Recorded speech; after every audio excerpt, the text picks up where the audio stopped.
These stories, though, seem to get more and more creepy when it comes to how much our smartphones and devices know about us. Consumer Reports reveals how this technology works and what you can do to stop it. Josh Spreiter reports. Do you ever feel like your smartphone is listening to you? Sometimes I speak about, beds or something, and next thing I know, there's beds on my ads. Well, I was talking to a friend about, beach umbrellas. Next thing you know, I go to my Facebook, and the first thing that pops up is beach umbrellas.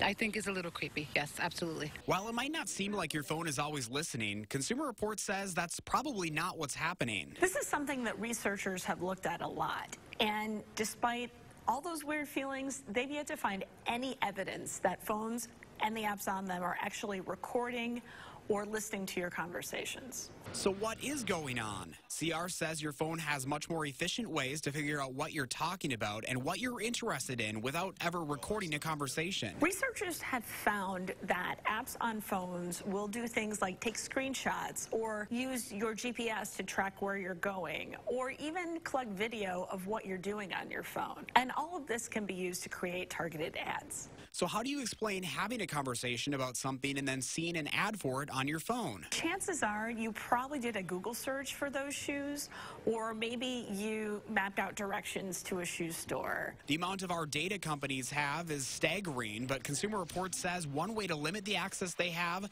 avoid using the universal sign-on features offered by both Google and Facebook. Also, monitor the permissions you give each app on your phone. For example, if an app doesn't need to know your location, consider taking away its access to that data. With this Consumer Reports, I'm Josh Spreiter, News 3 Now. I don't know. I still don't believe it. Apple's focusing on digital privacy with its latest operating system. Yeah, we've all been there, right? Several new features, including its own sign-on service, are designed to give consumers more power over how much of their information they actually share. Big brother. A little bit.